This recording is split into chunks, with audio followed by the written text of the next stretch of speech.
और अब बात करते हैं मराठी ना आने पर हुए बवाल की। मुंबई के वर्सोवा में मनसे कार्यकर्ताओं ने खुलेआम गुंडागर्दी की। डीमार्ट में काम करने वाले एक कर्मचारी की पिटाई कर दी। दरअसल कर्मचारी को मराठी नहीं आती थी और इसीलिए वो हिंदी में बात कर रहा था। इसी बात को लेकर एक ग्राहक से विवाद हो गया, जिसका वीडियो सामने आने के बाद मनसे कार्यकर्ताओं ने डीमार्ट के कर्मचारियों को जमकर पीटा। कान पकड़ कान पकड़ सॉरी आणि मराठी भाषेत सॉरी मार। पहले थप्पड़ मारा,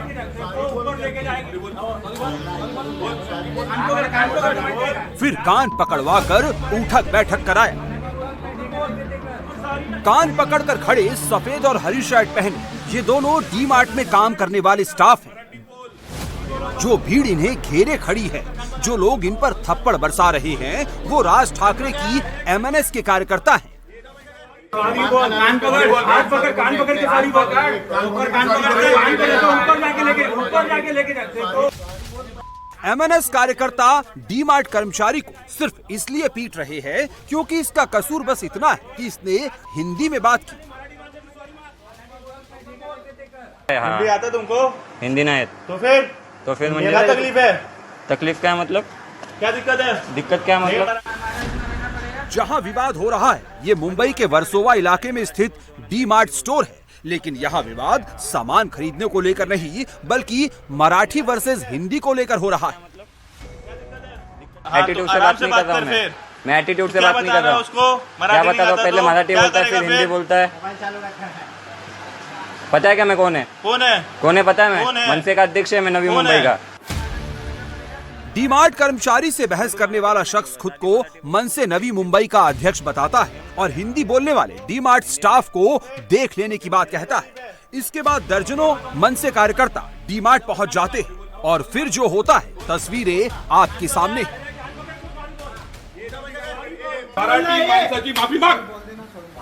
पकड़ कान पकड़ अरे कान पकड़। मनसे कार्यकर्ता डीमार्ट में घुसे, पहले हरी शर्ट वाले कर्मचारी को बुलाया, फिर सफेद शर्ट पहने मैनेजर को बुलाया। दोनों को कान पकड़कर उठक बैठक करवाए और दनादन थप्पड़ जड़े। पुलिस ने इस मामले में कार्रवाई शुरू कर दी है। वर्सोवा पुलिस ने मनसे के वर्सोवा इकाई अध्यक्ष संदेश देसाई समेत अन्य मनसे कार्यकर्ताओं के खिलाफ शिकायत दर्ज की है। और हमारे साथ इस वक्त हमारे सहयोगी दिनेश मौर्य मुंबई से जुड़ चुके हैं। दिनेश, मनसे ने एक बार फिर मराठी मानुष, मराठी अस्मिता का मुद्दा उठाने की यहाँ पर कोशिश की है। बीएमसी के चुनाव भी नजदीक हैं, लेकिन लॉ एंड ऑर्डर पर भी सवाल उठ रहा है। ऐसा तो कहीं नहीं लिखा कि भाई महाराष्ट्र में रहना है तो मराठी आनी ही चाहिए।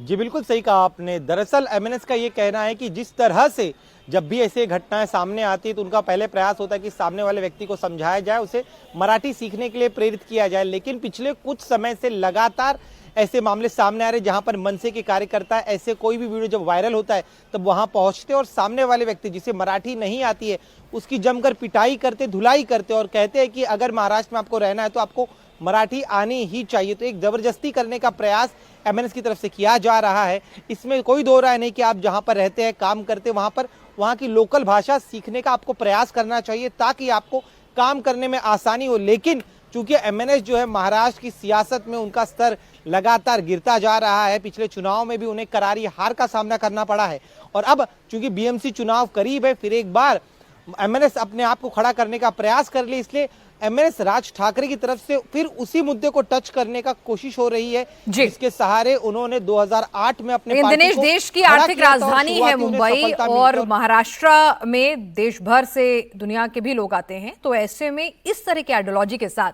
मनसे को बहुत ज्यादा फायदा हुआ हो चुनावों में, ऐसा अभी तक तो कम से कम देखने को नहीं आया है। बहरहाल चुनाव नजदीक है तो इस तरह की तस्वीरें भी आती रहेंगी। आगे बढ़ते हैं। इस अपडेट के लिए आपको शुक्रिया।